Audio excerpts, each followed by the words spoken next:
Olá, turma do YouTube, tudo bem com vocês? Vamos para mais um vídeo e nesse vídeo eu vou ler com vocês algumas questões do Enem, questões de vestibular e a gente vai respondendo ao longo do vídeo para você entender o processo, melhorar aí. Eu acredito que quando vê o professor corrigindo a questão, respondendo a questão junto com isso faz com que você melhore a sua compreensão e também a sua ação na hora de você mesmo responder as perguntas do Enem, tá? Perguntas do Enem, perguntas de vestibular e perguntas do seu processo escolar de aprendizagem. E aqui nós temos uma questão do Enem que parte de um soneto do Álvares de Azevedo, que diz assim: já da morte o polar me cobre o rosto, nos lábios meus o alento desfalece. Surda agonia o coração fenece, e devora meu seu mortal desgosto. Do leito embalde no macio encosto. Deixa eu fechar minha janela aqui só um minuto. Tento o sono reter, já esmorece. O corpo exausto que o repouso esquece, eis o estado em que a mágoa me tem posto. O adeus, o teu adeus, minha saudade, fazem que insano do viver me prive.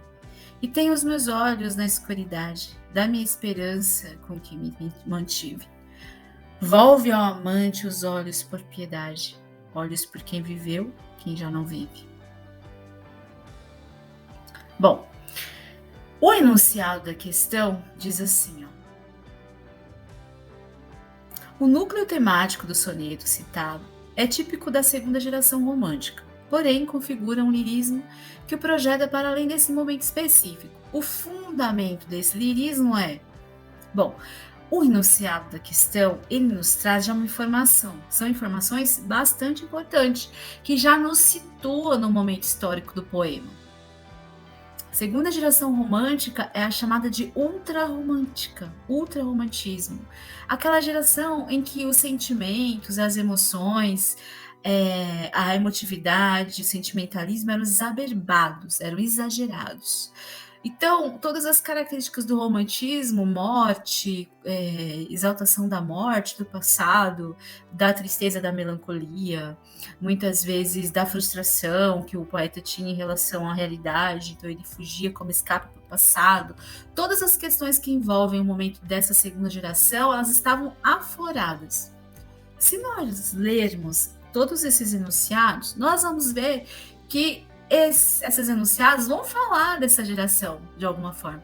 Só que a alternativa que vai se enquadrar mais com o poema mesmo, e o próprio enunciado diz que nesse poema, né, configura um lirismo que projeta para além desse momento específico, é a alternativa B, que fala a melancolia que frustra a possibilidade de reação diante da perda. Então, o poema é mais suave, ele vai falar de uma melancolia, ele fala de outros elementos, fala, mas de uma maneira mais leve, ele vai para além. Se a gente ler as outras alternativas, a gente vê que as alternativas elas não condizem exatamente com o poema, né? A angústia, letra A, por exemplo. A angústia alimentada pela constatação da irreversibilidade da morte. O poema não está tratando disso. Ele fala no final, olhos por quem viveu, quem já não vive, mas não é sobre isso, né? O descontrole das emoções provocado pela autopiedade, aquela ideia, né, de sofrer de amor, ou de ter dó de si mesmo, o poema também não trata desse assunto. O desejo de morrer como alívio para a desilusão amorosa, não tem esse desejo nesse poema, né? E na letra E que diz assim, o gosto pela escuridão como solução para o sofrimento. Gente, se a gente observar todo do romantismo na segunda geração, mas nesse poema em específico, nós temos um traço maior da melancolia, né? Como fala ali a letra B, melancolia que frustra a possibilidade de reação diante da perda, tá? Então fique atento a essas questões, ao modo como a questão é elaborada. Vamos para a próxima questão, que diz assim, ó, do Enem também. No trecho abaixo, o narrador, ao descrever a personagem, critica sutilmente um outro estilo de época, o romantismo. Naquele tempo, contava apenas uns 15 ou 16 anos. Era talvez a mais atrevida criatura da nossa raça e, com certeza, a mais voluntariosa. Não digo que já lhe coubesse a primazia da beleza entre as mocinhas do tempo, porque isso não é romance, em que o autor sobredoura a realidade e fecha os olhos a sardas e espinhas. Mas também não digo que lhe maculacesse o rosto nenhuma sarda ou espinha, não. Era bonita, fresca, saía das mãos da natureza, cheia daquele feitiço precário e eterno que o indivíduo passa a outro indivíduo para os fins secretos da criação. Machado de Assis, em Memórias Póstumas de Brás Cubas. O enunciado da questão diz assim, ó, a frase do texto em que se percebe a crítica do narrador ao romantismo está transcrita na alternativa. Bom, o texto, primeiro a gente tem que ter os conhecimentos de mundo para responder as questões, né? Então você já ativa aí o teu conhecimento de mundo, que você já estudou. Você já ouviu falar de Machado de Assis. Nós sabemos que Memórias Póstumas é a obra que dá início ao realismo brasileiro. O realismo é aquele movimento que vai se opor ao romantismo. Ele vai se opor às características do romantismo. E uma das características do romantismo é justamente a idealização das personagens.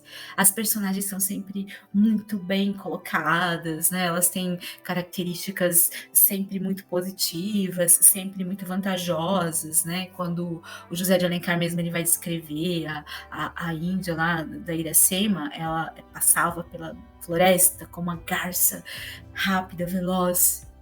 E o Machado de Assis, nesse texto, ele está falando sobre isso, quando ele diz assim, ó,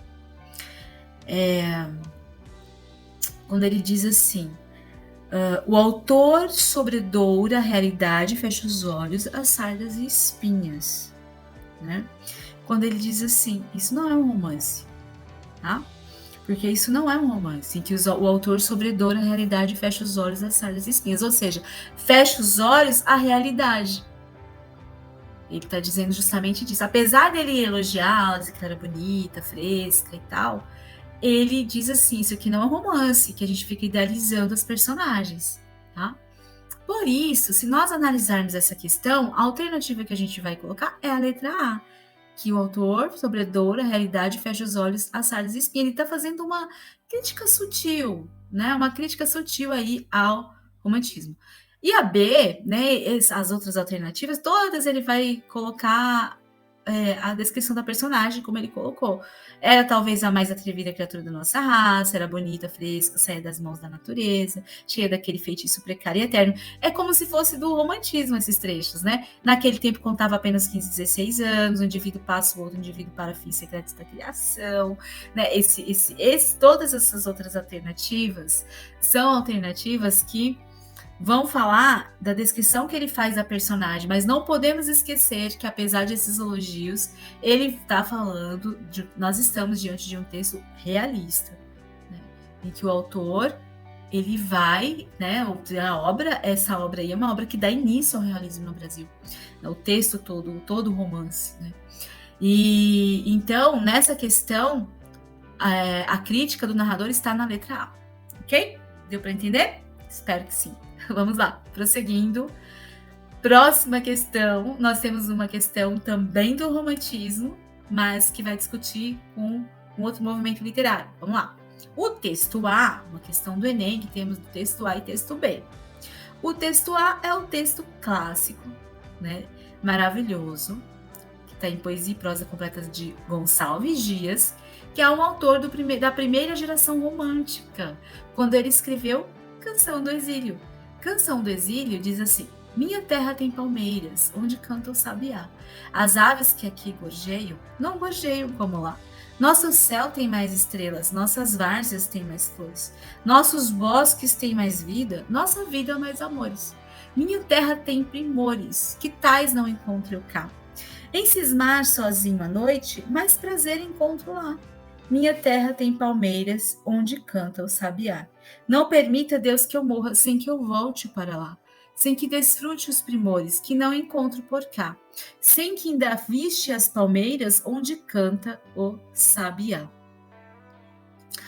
Este é um poema de Gonçalves Dias, que vai falar justamente, né, da canção do exílio. O que é canção do exílio? Né? O exílio é onde o eu lírico está fora do lugar dele, então ele vai falar sobre a terra dele. É um poema extremamente nacionalista, que vai exaltar a pátria. O K no poema é sempre a pátria, então gojeiam as árvores, tem mais estrelas, várias mais flores, ele vai exaltar a pátria, a nação. É um poema tipicamente nacionalista, da primeira geração. Enquanto aqui na letra, no texto B, nós temos um texto que é uma paráfrase do texto do Gonçalves Dias, que é do Oswald de Andrade. Oswald de Andrade, se você não se lembra, um dos principais autores da primeira geração do modernismo no Brasil, lá da geração de 22. Né, aquele poeta mais que veio para romper com todas as características da arte até então, da arte literária principalmente. Né? Então, nesse poema, ele vai fazer uma releitura do poema Canção do Exílio. Canto de regresso à pátria, minha terra tem palmares onde gorjeia o mar, os passarinhos daqui não cantam como os de lá. Minha terra tem mais rosas e tem mais amores, minha terra tem mais ouro, minha terra tem mais terra. Ouro, terra, amor e rosas. Eu quero tudo de lá. Não permita, Deus, que eu morra sem que eu volte para lá. Não permita, Deus, que eu morra sem que eu volte para São Paulo. Sem que eu veja a Rua 15 e o progresso de São Paulo. Você vê que no final do texto ele vai fazendo, né, vai construindo o poema, mas no final ele quebra, né? Tipo, sem que eu volte para São Paulo. Do nada, assim, há uma transgressão na ordem lógica do que ele vinha colocando. Justamente para causar esse impacto no leitor, né? Justamente para querer construir ali um diálogo com esse texto anterior, mas não de uma maneira tão saudosista, nacionalista, ufanista, como foi no texto A. Né? Aqui ele já traz algumas menções. Ele coloca: minha terra tem palmares onde gorjeia o mar, os passarinhos daqui não cantam como os de lá, né? Ao contrário, né? Então ele vai justamente trazendo esse diálogo do texto. O enunciado da questão diz assim: os textos A e B, escritos em contextos históricos e culturais diversos, enfocam o mesmo motivo poético, a paisagem brasileira entrevista à distância. Analisando-os, conclui-se que a. Ufanismo, a atitude de quem se orgulha excessivamente do país em que nasceu e o tom de que se reveste os dois textos. Os dois textos são ufanistas? Não, né? Só o A. O B não é tão ufanista. O B não é ufanista. Ele fala da terra, mas ele fala da nação, né? Como são escritos históricos, diversos, enfocam o mesmo motivo, a paisagem brasileira, entrevista à distância, mas não é ufanista, o segundo, o B. Questão B, alternativa B. A exaltação da natureza é a principal característica do texto B, que valoriza a paisagem tropical realçada no texto A. Percebe? A exaltação da natureza é a principal característica do texto B? Não. Que valoriza a paisagem tropical realçada no A? Não é. Ele não está só exaltando a natureza no texto B. No texto B, ele traz os elementos da nação, mas de uma maneira mais crítica, né? O texto B aborda o tema da nação como o texto A, mas sem perder a visão crítica da realidade brasileira.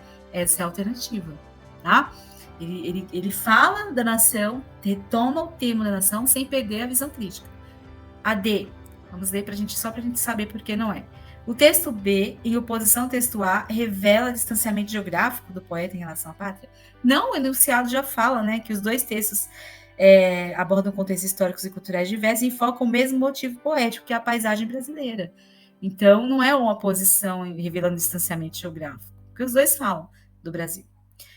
E ambos os textos apresentam ironicamente a paisagem brasileira? Não, o A é extremamente ufanista, extremamente valorizador, né, da nação brasileira, né, do lar. O lar dele no texto 1, no texto A, é a sua terra, porque ele estava exilado.